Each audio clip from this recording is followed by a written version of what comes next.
Okay, it is Tuesday, the April the 28th, and we are ready to move on from World War One and Wilson and start talking about Warren G. Gamaliel Harding.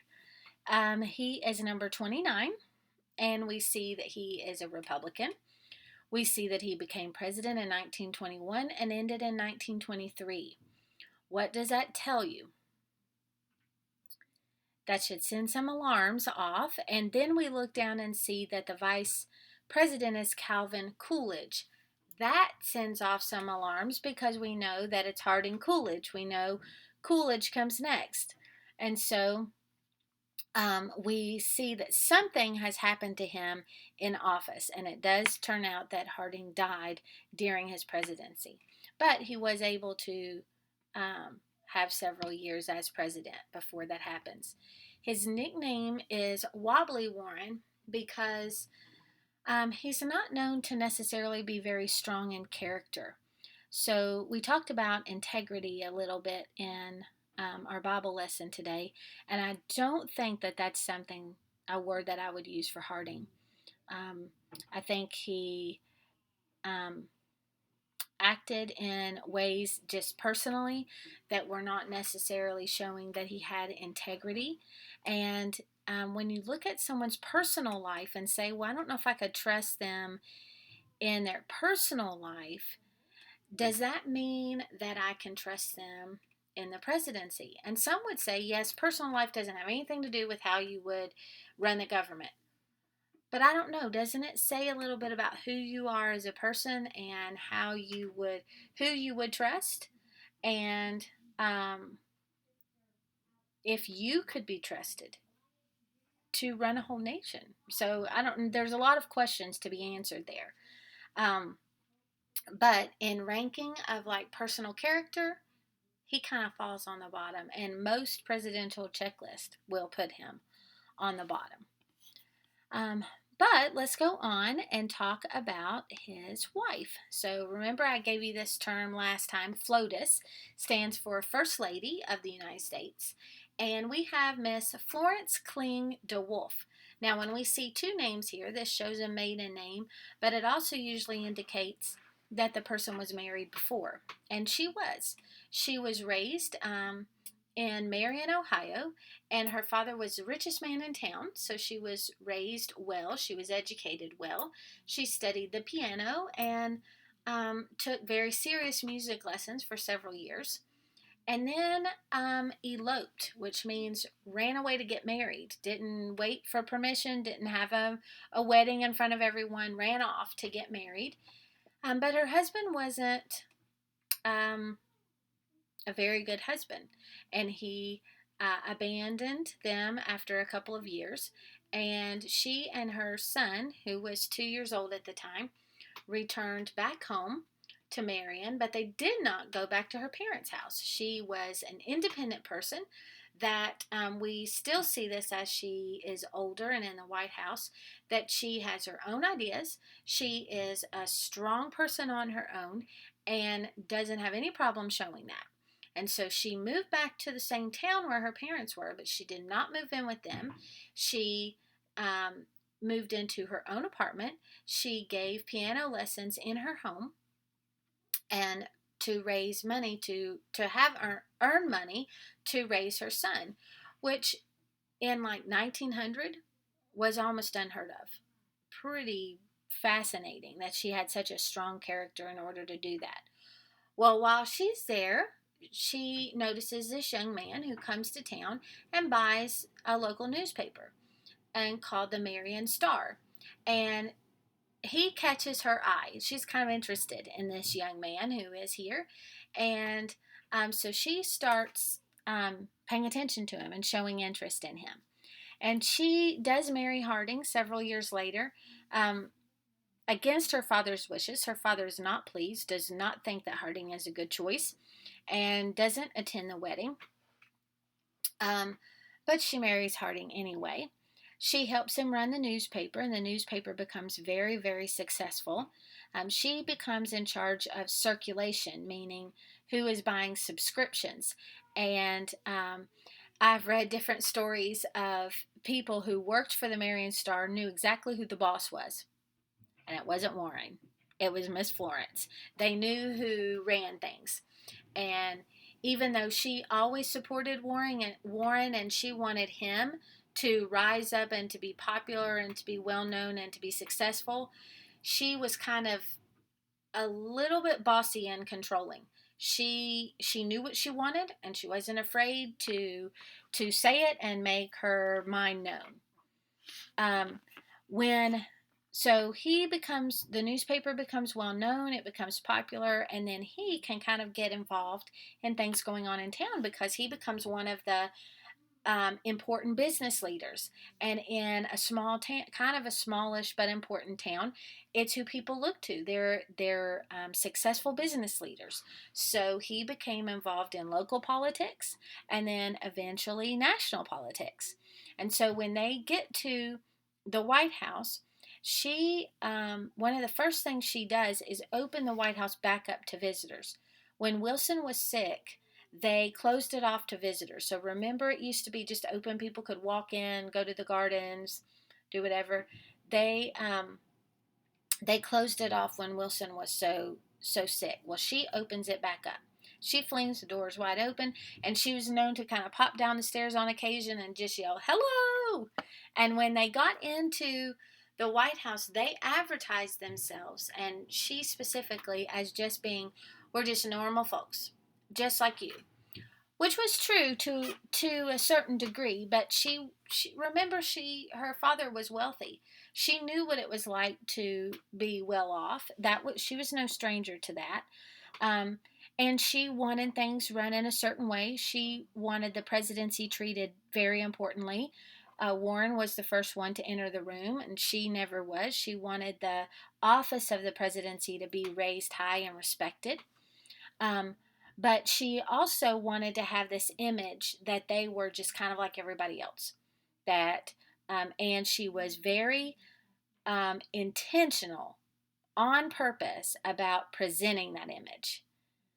She was one of the first ladies to set up, I think I talk about this on the next screen, but to set up the photo op, meaning that I'm going to shake hands with these people today, and so inviting newspapers to come and take a picture of that. And there's nothing wrong with that, especially if that represents who you are on a normal basis.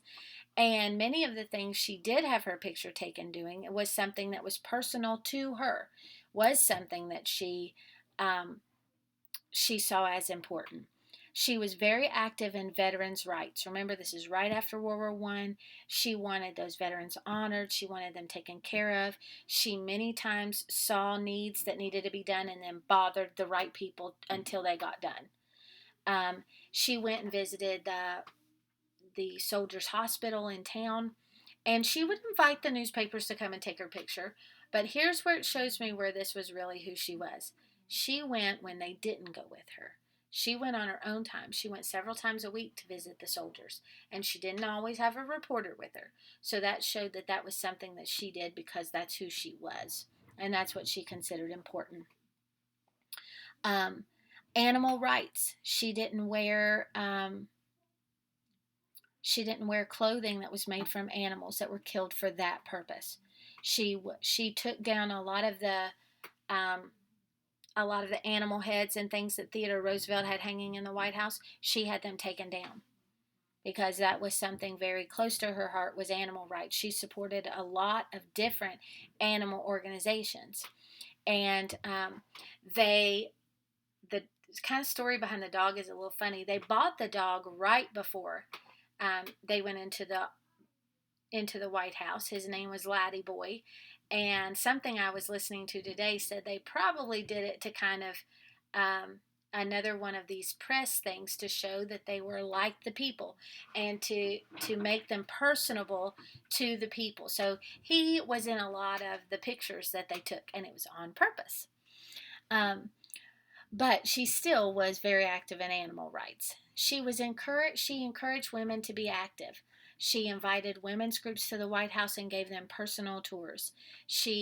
This uniform that she's wearing over here is the Girl Scout uniform. Girl Scouts, since Miss Wilson, made the First Lady the serving president of the Girl Scouts of America. And it was really just kind of an honor position, an honorary position.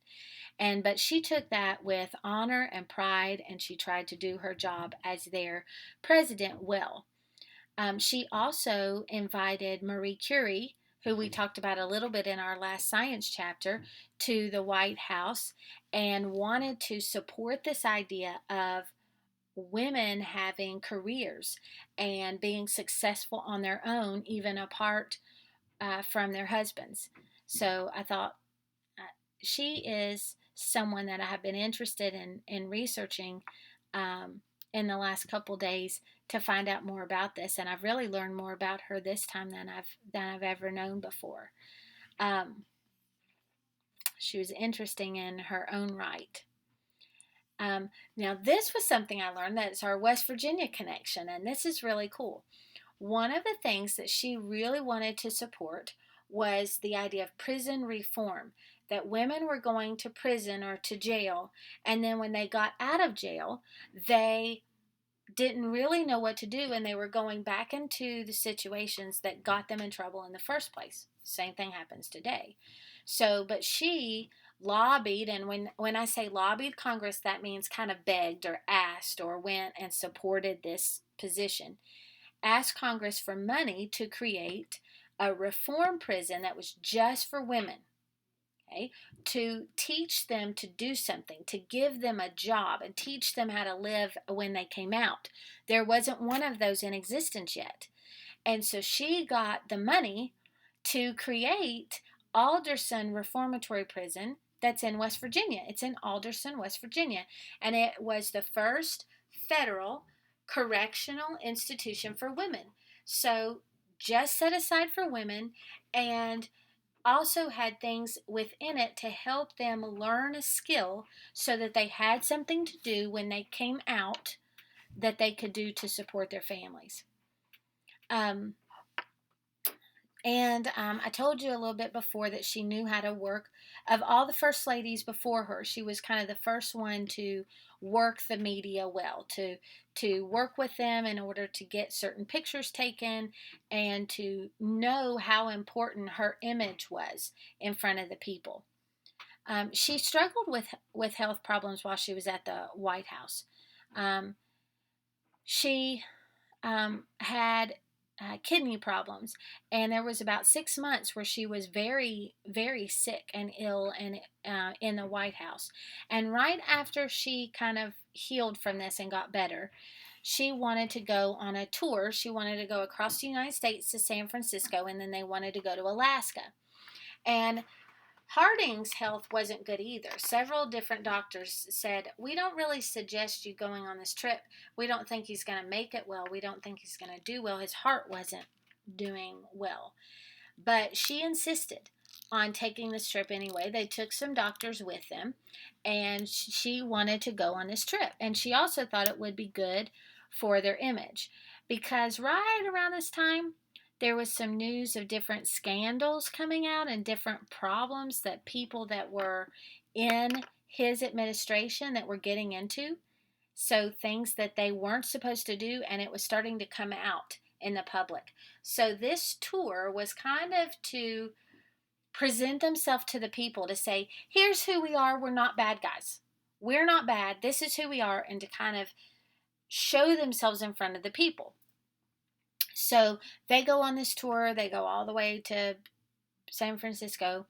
And while they were in California, maybe not that state, I'll have to look that up, can't remember. While they were somewhere, he dies on this trip. And then so when she comes back, she's actually coming back on his funeral train all the way back. And her health holds up. She does really well coming back, but she only lives about a year and a half after her husband dies.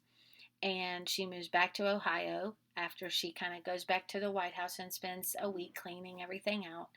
And her last public appearance, which I thought was really neat, was she was standing in the pouring rain saluting World War I's veterans. Now, I don't believe that's why sometimes we've read that they were in the rain and that's why they died. I don't think it's connected here, but it shows her commitment to them. And that the last time she was seen in public was saluting the veterans. I think is a fitting tribute to who she was, and what she honored and what she wanted to support. This is a picture of them on that, kind of leaning out of the train, meeting the people and shaking hands. Okay, I've talked a little bit about him already, but let me give you some of the notes. This is a picture here of the newspaper building that he bought and then made it more into a successful paper. He grew up on a farm in Ohio. He had a good growing up. He got to fish. He got to be outside. He got a pretty good education, and he knew what it was like to do farm chores, to milk the cow, to help with the things around the farm, and that was his upbringing. That's how he was raised. Then at 18, he moves to Marion. He buys this newspaper with some friends and becomes to be well known in the town and respected.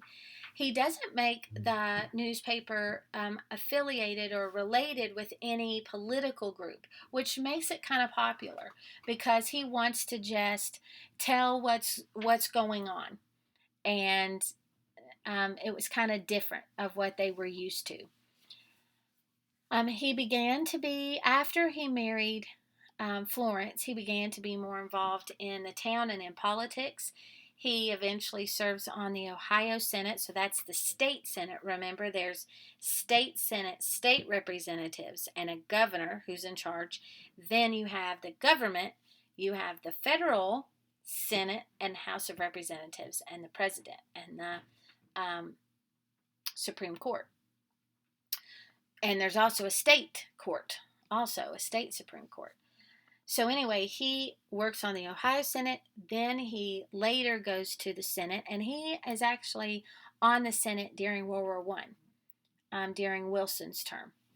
And then when he gets the nomination for the Republican nomination, it kind of surprises everyone. They had argued over different people being nominated, and they couldn't decide, and then it was almost like they looked around the room and said, okay, who can we decide on? And there was Warren, who everybody kind of liked. And so out of nowhere, Warren gets the nomination for Republican president. And some people believe, too, that was because he was a little wobbly and that the people who nominated him believed that they would do what he wanted. His campaign when he ran for presidency was a return to normalcy. So we had just come out of the war, and so he is really campaigning on this idea of, I just want us to go back to normal, and I want us to do well, and I want us to be successful, and we're just gonna enjoy our lives. We're gonna put war behind us, and we're returning to our normal lives. And that was what we call his platform, how he ran. And he went back to kind of the old way of running for president, and he did these kind of front porch campaigns to where he gave speeches from his porch. And I was looking up his house because even though it's not that far, it's in Ohio, I actually haven't been there yet. And I was looking at his home, and they're actually right now working on reconstructing it and building a big new presidential museum, and they wanted to open it up in the fall of this year because it would be 100 years. 1920. The election was in 1920, and so this is 2020. So they wanted to open it up around election time. I'm wondering, with all this going on right now, if they're still going to be able to do that. If construction is on schedule and everything. But you can get on the site, look up President Harding's home and see what you can find about what they're doing. So that is kind of a job that a historian would do. If you're interested in history And in presidential history specifically, you could have a job doing that because you could work for a specific presidential house and then work towards um, making sure things are accurate. Displays are good, working towards, some people do archaeology. I know there's archaeology still being done at like Mount Vernon, where they're digging up parts of the ground to try to find what buildings were there and what they can find from the time. So there's all kinds of jobs to be had if this is something you're interested in. Don't think, well, if I'm interested in history, the only thing I can really do is teach it.